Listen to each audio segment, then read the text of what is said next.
All right. Joining me tonight is the reigning defensive MVP of the AWFC and a member of your first team All AWFC squad. He was a crucial piece of an undefeated run and an eventual championship victory. The one, the only, Greg Hancock. How you doing tonight, sir? How y'all doing? How y'all doing? How you doing yourself? I'm doing good. Well, thanks for coming on. I appreciate it. You definitely have had an interesting career. Capped off by this past season where you switched positions and won a championship in year one at a new position. Yeah, man, it was just something different, man. It's crazy how it happened too because like we all came into training camp and then coach asked he went down the list. He was like he started offense, who's quarterbacks, who receivers, who's running back. Then he got the defense and he went who's lineman. Then he said who's DBs. Almost like half of the room raised their hand. Then he said who's linebacker. First time he asked that, nobody raised their hand. So I'm looking, I'm like, but me, my position, technically, I play like outside linebacker, slot corner position. So I was like, I can play linebacker. There's nothing, nothing to do. So I raised my hand, and somebody else ended up eventually raised their hand. So that's how it turned out to be me playing linebacker eventually. Interesting. Was that other person Sedarius Rookard? No, actually, Rooker raised his hand for DB because Rooker actually was supposed to play safety. He wanted to play safety coming in. But linebacker, Jack linebacker is basically like a hybrid safety, but he wanted, Rooker's more like over the top guy. He's like more commanding. Like he can play in the box. He's physical, all that, but Rook like stay high. He want that real safety. He want to get the interceptions, come down and hit. He wants to do all that. So that's why I like. Gotcha. Gotcha. So we were just talking about this off camera. I feel like everyone on the Rush has a nickname of some sort. What is your nickname and how did it come about? Well, they call me Nino. Just it means boy in Spanish. But how I got the name is in sixth grade. My Spanish teacher, she just kept on calling me Nino, Nino, Nino. And then sixth grade, I'm taking Spanish for the first time, so I didn't know what that actually meant. So I'm like, what does Nino mean? She's like, boy, boy, boy, boy. So she was telling me, boy, come here, come here, come here. So I'm like, oh, Nino, Nino, no. So eventually that just stick with me. So football practice came around. They asked me, what's your name? Nino. I just went for it. Just Nino, Greg, simple, it's the same thing. So Very nice. So you begin your college career with Bethel University. What led you to Bethel? Bethel. To be completely honest, I really chose Bethel because it was really paid all in full and it was close to home too also. So I can also go back home if, anytime I wanted to if I felt like unsecure or anything. Like I just being away from home because it's my first time also being away from home for a long time. So I was like, what's the what's the benefits of me going here and somewhere else? So the two choices I was gonna go to, it was a D two school and we called William and Jewell in Kansas. And the only reason I didn't go to that school is because I had to tour either Bethel or that school on the same weekend in January of 20, what was it, my senior year? Yeah, 2016. So I had to choose like which one. And then the reason I chose Bethel because I actually had two visits. It was a HBCU called Lane College, and that was like 45 minutes to an hour away from Bethel. And it was on the exact same day. So I was like, I can knock out two for one. So should I just fly to Kansas and spend more money and go see there? Or can I just stay in Tennessee, drive down there and see two colleges and maybe benefit off of either one? So that's why I went with the route, and I ended up choosing Bethel.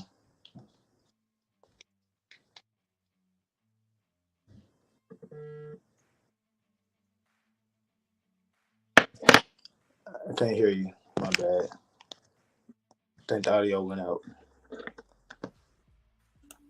Sorry about that. I was muted. What was your time like at Bethel, and what ultimately led to your decision to transfer to Middle Tennessee State?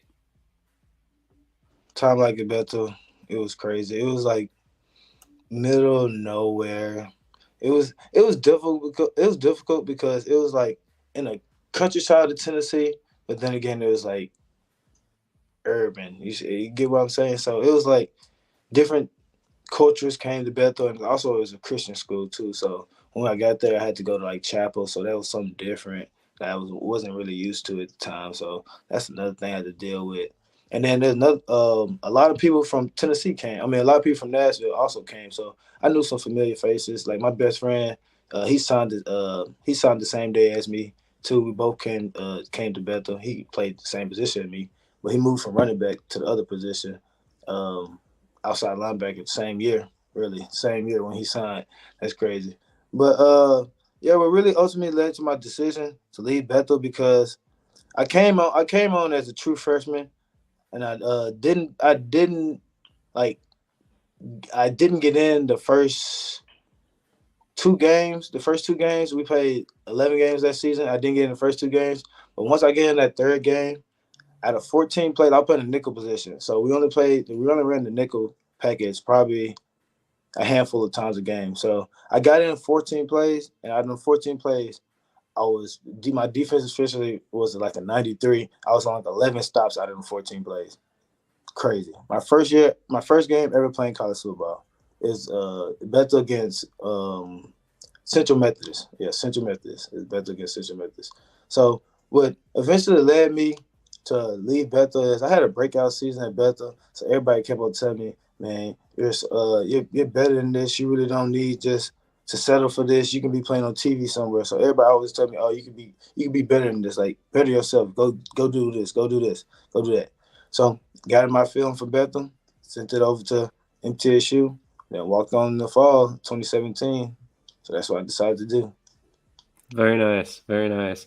So at MTSU, or Middle Tennessee State University, for those who do not know what he's talking about, you were coached directly by the DC/safeties coach, Scott Schaefer, former head coach at Syracuse, actually. Talk to me about what he taught to you, given his experience coaching defensive backs.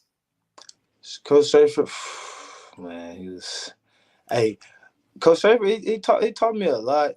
And really, but to be honest, Coach Schaefer taught me a lot, but he really let the players coach. That's another thing with Coach Schaefer. He was teaching us certain things that he did in his game, but he also let the player coaches. So Reed Blankenship, him, I learned a lot from him. So that's the person I was behind my my sophomore year. Behind him, my redshirt sophomore year, I was behind Reed Blankenship. Plays for the Eagles now, I believe, the Eagles. So yeah, he taught me a lot of stuff like inside zone, inside man, like how to have my hips, how to put my hand placement, coming from the safety position. And then like him, he's like a stocky guy, like so he's like pretty big. So I'm thinking, come for him, he moving this speed, this fast, agility wise, and I'm like, sheesh, it's crazy. So really just coming from them, just them two, telling me how to use my hands mostly, how to stay on my toes, because I was kind of flat-footed coming into this year. That's one thing I could say they benefit me off of. They got me on my toes, got me antsy, play off more technique. So, like, when I'm tired, you just don't play off like, oh, yeah, I'm just tired. Just don't give up. You play more technique. So that's how you figure out more things, solve more things. So you go off of more like if you see somebody doing some tendencies. That's what I say. You see somebody do something and you go off of it. So that's another thing they taught you. Play off of tendencies, other people's tendencies. That makes sense. I mean, if your film study is on point, then you're going to be a step ahead game-wise anyway. So Coach Schaefer is ironically a former quarterback, which I found kind of funny given his long history of coaching defensive backs and the defensive side of the ball. So I'm curious, did he maybe give you a different insight that another coach maybe couldn't because of his background as a quarterback? Yeah, also, yeah, because he'll sometimes he'll coach the defensive backs, sometimes he'll go coach the receivers, sometimes he'll coach the quarterbacks. So that's the crazy thing about it. He'll move around. He'll basically just like tell like he'll put the best on the best to iron sharpens iron. That's he'll work on. He'll like, oh, the best go up to go the let me slow down, my bad. He'll say the best go with the best and always like work on just technique style. Just most of the time we just working on technique. We ain't going like full pace. We was MTSU, I promise. I probably didn't touch the ground probably 20 times. We wasn't killing each other in practice. We wasn't Oklahoma drill. We just finesse. Most of the things we was working on technique, padding up, hitting up, staying above, protecting everybody. Just playing like that. I like that. I like that a lot, especially given what we just saw last night.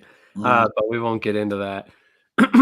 So after college, you spend 1 year away from the game. We talked off camera, and you actually told me that you lost your love for the game. What ultimately brought that love back? To be honest, I really, I really don't know.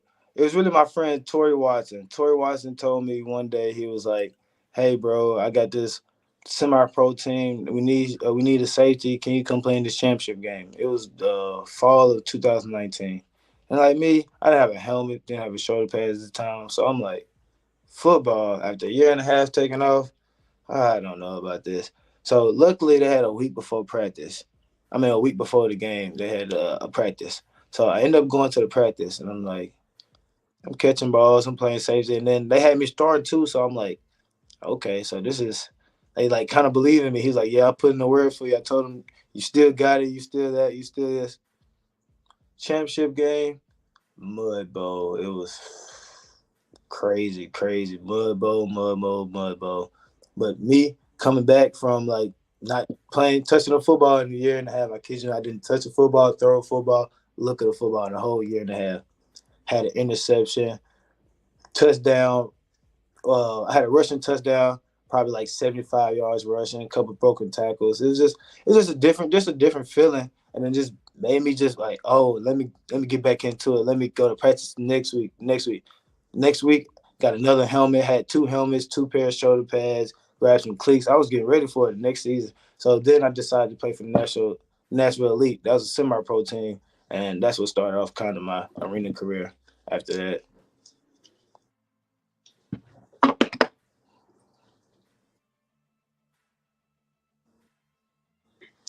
can't hear you.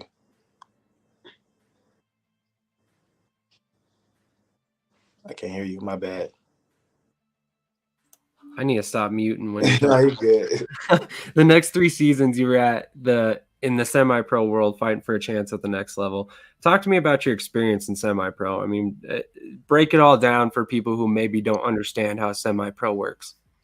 To be honest, I only been in semi-pro 2 years, but basically semi-pro is voluntarily. It's like you get a bunch of guys that kind of just want to play football, and then you practice on Saturdays. Most of the time, you play on Saturdays. Like that's not in the season. And you have to travel. You got to pay for your own travel. Most of the time, you got team fees. You got to pay for uniforms. Teams got to find fields. So it's semi-pro is difficult, and so it's really difficult because it's easy to find 20 guys that's 5'10", 190 pounds that want to run and throw the football. It's not easy to find 5 guys, 300 pounds that want to block. That's the thing. Semi-pro is cool, but it's like linemen, you short on linemen. Most people, like most linemen, it's volunteer. You don't get paid for it. Some people can get paid for it, but you don't get paid for it. So it's like me come out there risking my body to do it. It's like, what's the point? Me, to be honest, I do it now, stay in shape. Get back in outdoor shape. Indoor football, I didn't it's a 50-yard field. You really didn't have to run that fast. You can go full speed, but you're really not going full speed as you're in like outdoor football. Outdoor football, you got to cover whole field, timeouts, longer quarters, and not a running clock. Outdoor, you deal with climate. It's just a lot of stuff. But semi-pro is it's a decent development. Like some teams are solid. That's another thing. Some teams are solid, like coaching wise. They got vans, they got uniforms that's already scheduled because they got sponsors. That's another thing. Once you get sponsors, take care of a lot of stuff. So semi pro, it's a lot of drama too. That's another thing. So people think they Deion Sanders is semi pro, Calvin Johnson's. No, nobody's getting paid for it. Nobody's getting paid for this. So it's like, yeah, you might been that then, but now it's over. Talk to me about, I mean, putting your body on the line every week like that. I mean, with no guarantees that you're going to get anything from the team if you get injured. I mean, you have to work another job, I would imagine. And that's another thing. People have families back home, so you got to think about that. Like I got a family back home, so that takes into certain stuff. Like people who can't make it to games because they have the son's birthday. You just know, just certain stuff like that. People can't make the practice because they got to work. So it's just certain. It's all volunteer. So that's another thing. So it makes it difficult to get people to come to practice, get people to show up for games, and all that. I could imagine. I could imagine. I mean, like you said, it's a volunteer league. It's the guys who are truly hungry are taking it seriously, and then some others may not. Yeah. Me personally, like this year has probably been like my worst year with injuries because like I got hurt one game against Wenatchee beginning of the season. I hyperextended my elbow, and then I wasn't supposed to play the next game, but we had a 2 week bye the week after that. So I think I just taped it up and ended up playing. I think that was Oregon week. I ended up playing, and we had bye after that. So that's what it was. Like I don't really just had like any major injuries, but that hyperextended injury made me kind of like slow down. And then also, when I got done with the rush this season in July, I just had a kind of like an ankle nick. It was a mild ankle sprain doing semi pro. No benefit towards me. It's just trying to get back outdoor. It was something to do, something to knock off some rust. But I'm good now, so that's a good blessing. But other than that, like you said, it's all volunteer. It's no reason to just go out there and just dog yourself if you're not doing it for no point. That's true. That's true. But with that being said, how did your first professional opportunity come about with the Tri City Rush? Oh, it's Tri City Rush. I'm gonna be honest. Alex Husser, he told me. I asked him when I got out there. He asked me. He was like, "So I know." I asked him. I was like, "So how did you find me?" I made a profile on podium.com. It's a profile for I guess overseas players or something like that. But I made a profile but I never finished it.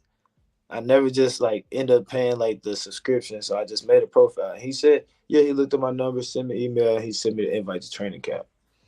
Once I got to training camp, it was kind of rough because like I said, everybody was DBs.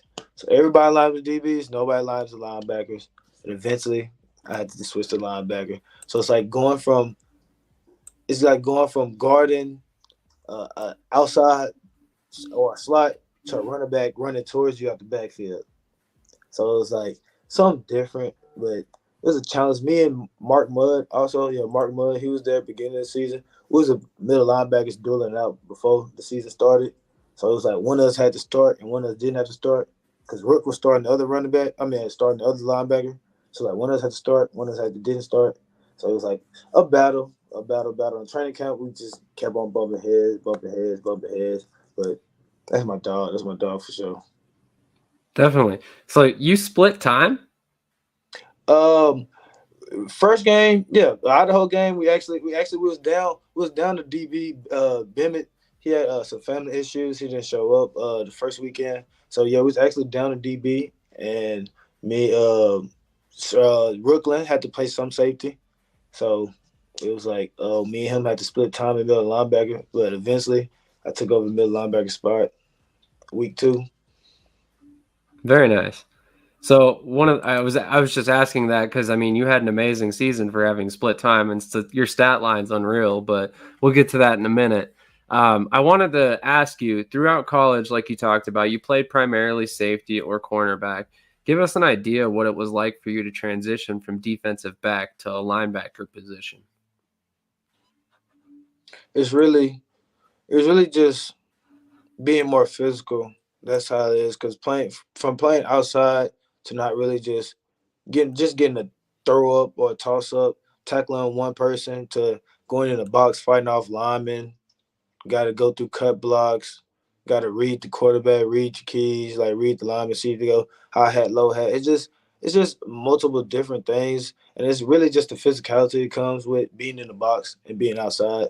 Cause I'm a physical guy. Like me personally, like I like to tackle, so I'll like run. I'll run from one corner spot to all the way across the field just to try to make a tackle. That's just me. It's just me personally. So I like physicality. It's just being in the box is just something different about that. And then yeah, like I said, fighting off linemen and then blocking head up outside. That's different. Open field than actually being cluttered. And you have to actually know your angles, know your keys, and all that. Interesting. So I'm curious, what were your strengths as primarily a defensive back, and how have they kind of transitioned as you've added linebacker to your resume? Keys, I mean, my strengths, like I said, I probably play off it more technique wise. I'm not really just, I wouldn't say I'm the fastest guy. So I played like, I got good recovery speed. I can say that. I got great recovery speed, but I wouldn't say I'm the fastest guy. But I play more off of technique and keys and tendencies. Like you can ask most of the people on the rush team, like Mo, we're going against Mo, Day Day, our receivers. I'm calling out routes. I'll let you know if you line up with your right foot up, your left foot in. I know if you run an in route, out route. I know if you scoot close to a quarterback. I know you're finna try to run something outside. It's just tendencies. You gotta know something. It's just like I just play most of the time. It's just thinking, just like chess. Like I know what you're gonna do before you're gonna do it. Definitely. Well, now seems like as good as time as any to play your highlight video, because I'm about to talk about your amazing stat line I just brought up. So 73 tackles, 6 sacks, 2 forced fumbles, 2 interceptions, 10 PBUs, and 1 touchdown. And you even got in a 35-yard kick return as well. First of all, are all these stats accurate? Yeah, pretty much, give or take. It's a couple people cost me, man. A lot of people cost me. It's funny because I was like, that's the funny thing about how the season went. Because like it took the last game for me to get in for a touchdown. I probably scored in what 3 maybe 4 games and got like interceptions maybe 3 or 4 games, but always be like a block in the back or like a late penalty that called it back. And it was always Greg. That's the funny thing about it. It was always Greg. One time it happened to Brooklyn, but it's happened to me like 4 times in the season where I didn't score and then got called back, interception, called back, and I'm like, y'all couldn't wait till somebody else do it. But yeah, that's pretty accurate. Yeah, they pretty accurate. Definitely. Well, obviously an impressive stat line, but it also shows that you can do a little bit of everything. I mean, 73 tackles, you're all over the field, 6 sacks, 2 forced fumbles, 2 interceptions, 10 pass deflection. So, I mean, you're literally doing a little bit of everything. Yeah, like I said, I can play really anywhere in the defensive backfield. And then like you probably don't see. I probably don't have no highlights on there, but some games we switch. We put our D tackles or our DNs at linebackers, and we went to DN to just to give them a different look. Give them something faster. I think we did that against what was it, Idaho the second time? We did it against Idaho just to show them, just to show them something different. But it's just the versatility you gotta have, and it's just the mindset, dog mindset I got. Like, oh, I want the ball. I'm gonna attack the ball. Physicality, go get the ball. Definitely. So, this past season obviously turned some heads and garnered recognition in the form of multiple awards at a position you had never really played before. Talk to me about what it meant to you to finally get the respect you deserve at a league-wide level. As rookie, first year professional, I never would have thought like I'll be honest with you. I probably was on the verge of getting cut because like I told you, it was me and Mark Mudd was bumping heads. Like Zeus, when I lineman, he came to me. He was like, "Yeah, coach asked me which one he wanted to keep." Yeah, I told him both. Just being honest, that's what he told me, and I was like, "For real?" He's like, "Yeah," because he said, "I see what you can do. I see what you can do." I said it week two. Week two, I said I wanted a defense MVP. I wanted a championship, and that's what I got. Put my mind to it, and then that's exactly what I did. Very nice. So I'm curious of all those accolades. I mean, the defensive MVP, the first team All AWFC, the undefeated season, or the championship victory. What meant more to you personally? You gonna be honest?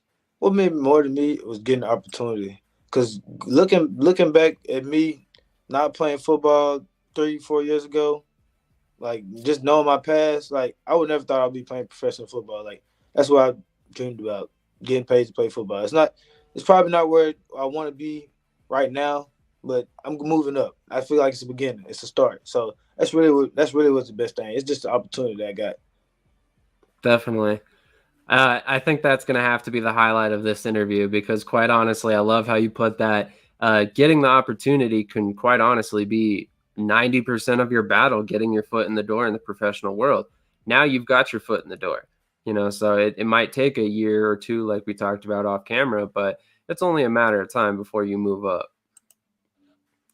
So, speaking of which, you're still very young. At just 24 years old, you still have a whole career ahead of you. What are your goals for your career? Would you be content playing for the rest of your career indoors for a league like the AWFC or the CIF or the IFL, or is it outdoors or bust for you? To be honest, I would like to probably play another year indoor or another two just to get some more professional like credibility. And then I want to move towards outdoors, USFL, XFL, possibly CFL, NFL. But I know my potential and I know what I can do. So every day I'm working, every day I'm grinding. I'm trying to get better every day, like literally every day. So I know exactly what God has planned for me and what I can do and what's going to happen. So just look out. I'm just letting y'all know now. Look out. It's crazy. Well, apparently you're not the only person who knows it because your guy Alec Husser turns in and he says, "I'm gonna be real. You weren't on the verge of being cut, my guy. It was always your spot, never even close." Oh, okay. Appreciate that, man. Appreciate that. So this season we saw the USFL, the XFL, the MLFB, with rumors abound about the United Football League and the AFL revivals next. Do you believe there will be a place for all these new leagues? With the potential that's around the world, yes, I believe so. But I don't think they're all gonna like last eventually. So I want something consistent, like something I can look forward to each and every year. Like that's what people always want. That's what they dream about, the multi-year contracts. You don't want something that's going to bypass or something that you can just break down eventually. So, me personally, I feel like with the players, like, yeah, you can always find players that want to play football, but eventually the credibility is not going to be acceptable. Like, it's going to eventually just wash out and fade out. Yeah, that's probably pretty true overall. That's why it's crazy to see so many different leagues trying to come back all at the same time. Although the USFL seemed to have a pretty successful season, as did the XFL. So we'll see. Or I mean, we'll see how they're ultimately doing their first season. How did the level of coaching with the Rush compare to your experience at high level college programs? I mean, do you feel like you continued to develop as a player? I would say that because I'm gonna be honest, um, it's like more coaching ourselves, like getting to know like more communication. Like we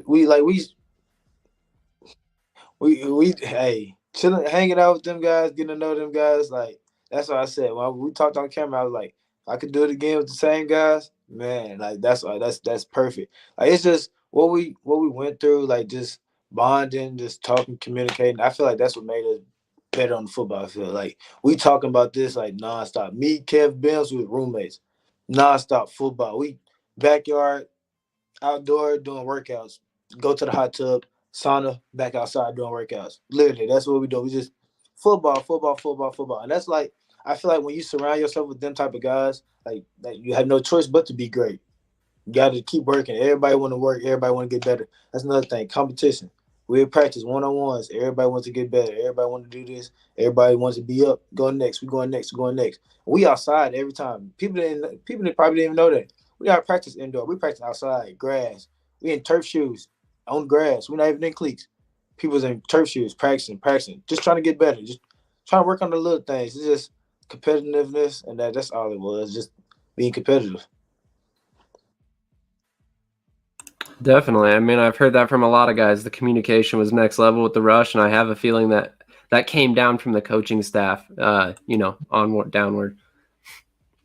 So we talked about it a little bit, but I really wanted to kind of highlight exactly how versatile you are. I mean, you've now played virtually everywhere in the back seven of the defense. Is there one position you feel fits your skill set best? Are you the type of guy who not necessarily needs to be moved around, but can be moved around and helps a defense, ultimately play base more often? Really, I feel like where the coach needs me, that's where I should be. So, but me personally, I like if somebody's trying to score, like if somebody keeps on catching on us, like 7, 8, 9 catches, I want to guard him. That's the type of person because I know what I can do. I can know I can go on the island. If you want to leave me on the island by myself, I know I can do that. indoor running game. They running down our throat, running out the throat. Linebackers not feeling. Put me at linebacker. I'm gonna fill the hole. I'm gonna cause havoc. Blah blah. This is me. I just feel like I'm a playmaker. Just put me in a spot. I'm gonna make plays. Just, I would agree. I would agree. And personally, I think that should be your nickname, not Nino. But to each their own. With the NFL and CFL moving to smaller and faster linebackers each and every year, it's opening up opportunities for men like yourself who can play a little bit of everything. Coaches may look at you a different way than they might have 10, 15 years ago when, a linebacker had to be 6'3", 250 pounds. But do you believe the offensive evolution of the game will continue this trend over the next few seasons, or have we essentially seen the end of this evolution? no, man, these kids are getting faster, stronger, bigger every day. That's the crazy thing about it. And I'm saying like my nephew played now high school football, and I'm like, wow, like ain't like they just beat somebody what 46-0 today, and they beat what 3A school over a 6A school.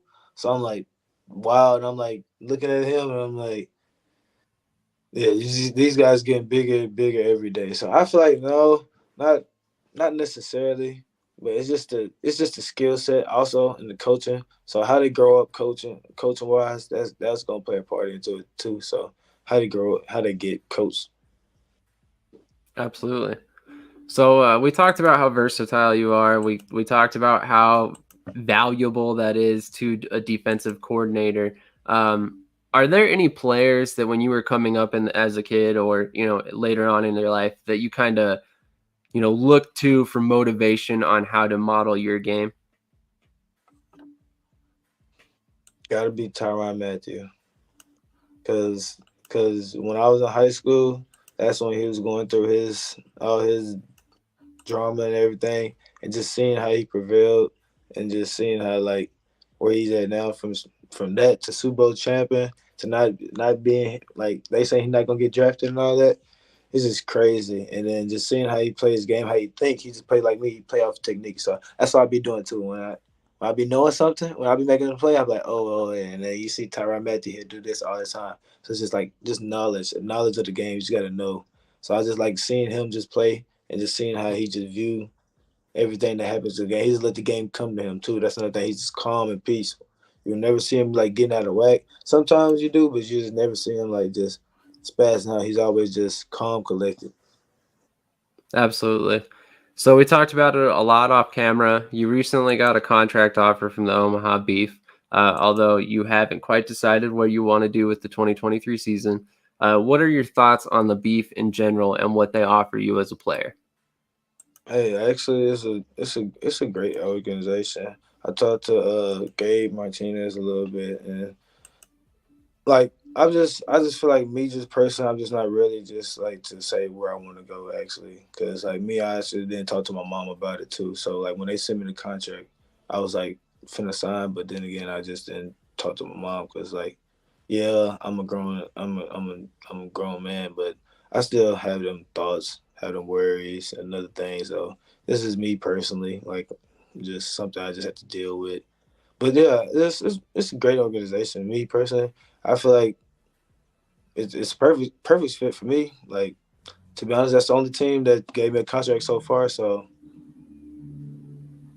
Interesting. I would not have, guessed that had you not told me that, quite honestly, because I mean, with the season that you had at a different position, you just showcased exactly how talented you are. I mean, the unique athlete that you are, that you can move between safety and, cornerback in the slot, or out wide, one on one on the number one receiver, or, wherever a coach asks you to play. And I mean, I don't think there's a whole lot of guys out there that can do what you did in their first season in a new position. A lot of times it's going to take time for you to adapt to that, but you hopped right in. You were able to tear it up in the league, and like Huster said, you seized that position, and it's yours for as long as you want it. I'm sure. I'm sure Coach Tate's begging for you to come back. I haven't asked yet, but is there an offer from the Rush on the table for you? it is. Very nice. So, Josh tuning in, my dog. Appreciate Big old pancake chef. So, what are some strengths you have as a player other than versatility that you offer to a team? Leadership. I'm coming in like, yeah, I'm not gonna try to come in demanding somebody's spot, but that I'm gonna be honest, that's exactly what I want. I want to be a starter. Like I'm not coming in to sit on nobody's bench. I'm coming in to outwork your best man. Iron sharp irons. I'm trying to get everybody better. That's another thing.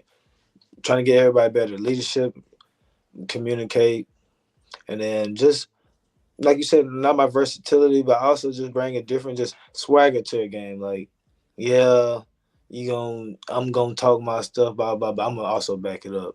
Like me, I'm not gonna be quiet on the field. Yeah, the refs can keep me quiet. I'm not gonna be doing all the extra stuff, but yeah, I'm gonna let people know I'm here. That's what they're gonna know. They gonna know they playing against Greg Nino. They gonna know that. Definitely, definitely.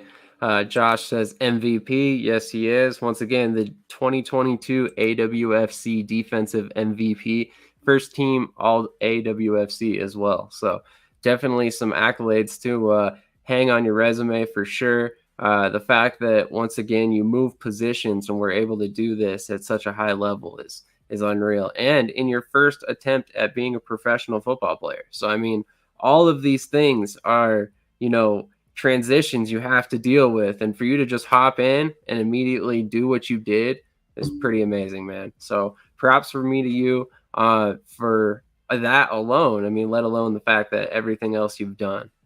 So I wanted to highlight something that we didn't really touch on. You've only spent 2 years in college, and then you jumped into semi-pro and you got to the professional world.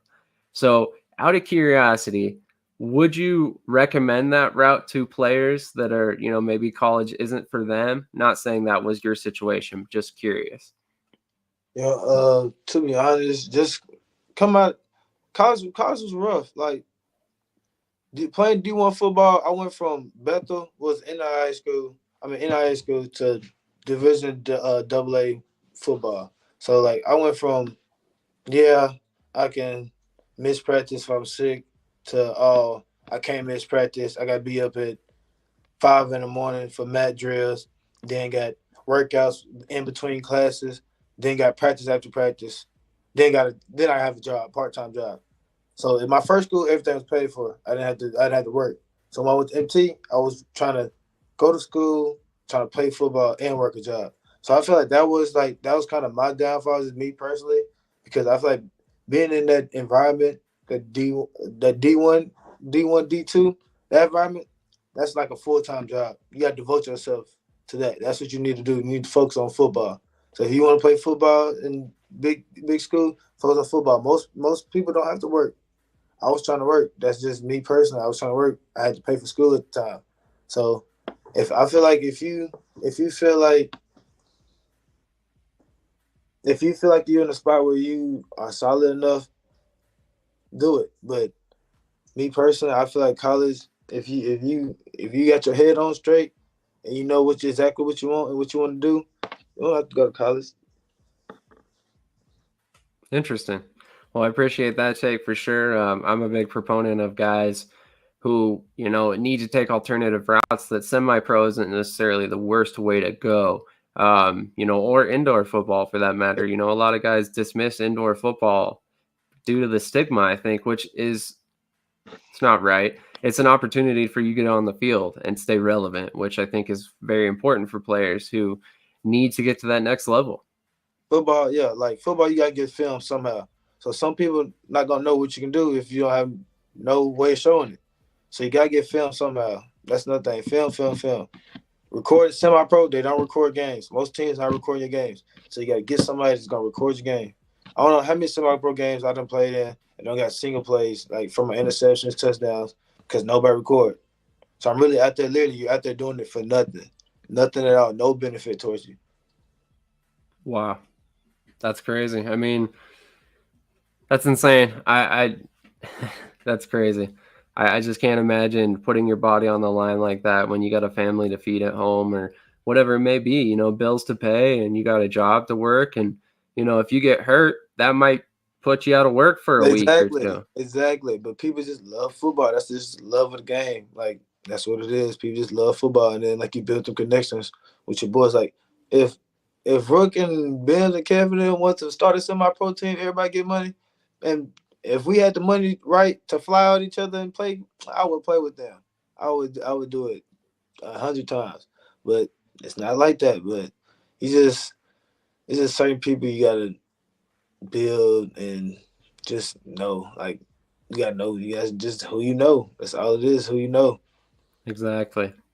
Exactly. So with that being said, if there's any coaches out there watching this, Greg is available and looking for a contract for the 2023 season in preferably outdoor football, but he will hear out indoor contracts as well. As we spoke about, he did get an offer from a CIF team, but he's more than happy to hear out other teams. So definitely hit him up. You can find him on Facebook as well as many other social medias, I'm sure. With that being said, man, I'm pretty much out of questions here. Is there anybody you want to shout out or anything you want to talk about before we get out here? Man, shout out to the game, man. Shout out to Team Try to Rush, man. Back to back champs. Y'all already know what it is. But I appreciate Danny Ainge. I appreciate Alex Huss. I appreciate Brendan Taylor. I appreciate all y'all for the opportunity, man. Just appreciate y'all, bro. I appreciate the Rush fan base. All y'all might see me back. Never know. But hey, I appreciate y'all, man. That's it. Alex says Rush 2023. Probably Ooh, champions again, if anything, if Brandon Tate has his way. Taste But man. Crazy. no doubt. Yeah. No doubt. With that being said, Greg, thank you for coming on, man. It was definitely an honor learning about your career and going through and kind of researching what you did and the transition you made and everything you were able to achieve in your first season as a professional. So I definitely wish you nothing but luck at the next level, and I definitely expect to see you getting some other contract offers here shortly. Yes, sir. I appreciate you, bro. I appreciate you. Definitely. With that being said, man, have a great rest of your night, and I will definitely keep in touch. You too, man. Thank you. Have a great night. So once again, guys, that was Greg Hancock, not only a defensive back, but a linebacker. He can play the mic. He can play outside. He can play slot. He can play safety. He can play out wide as a cornerback. So he can do a little bit of everything. So if you're a defensive coordinator, defensive back coach, linebacker coach, whatever you may be, if you coach at all, definitely look at this guy because he is worth a shot. He can do some returns as well. He's multifaceted. So there's definitely many different ways that you can use this guy on your team and on your roster. And we all know that those versatile guys are kind of cheat codes to roster building, and he's one of them. So with that being said, you better hurry up and sign him fast because if you don't, somebody else will, and it's only a matter of time. But with that being said, I'm going to call it a night. You guys have a great one. If you haven't done so already, please hit that like button. If you're not a subscriber and you enjoyed this interview, hit that subscribe button. There's more to come. I've got another interview coming up this weekend with wide receiver Greg Dent from the Duke City Gladiators. And I will have a couple other things coming at you as well. Tomorrow we have NFL East show. So if you're an NFL East fan, tune in right here on YouTube at Shady Sports Network, and you will catch our NFC East dedicated show where we have a content creator that focuses on each team, and we kind of debate the last week, discuss the hot topics, etc. So if you're an NFL fan, definitely tune in tomorrow, and I will catch you tomorrow at this same time, 7 o'clock p.m. Mountain Time, 9 p.m. Eastern. Have a great night.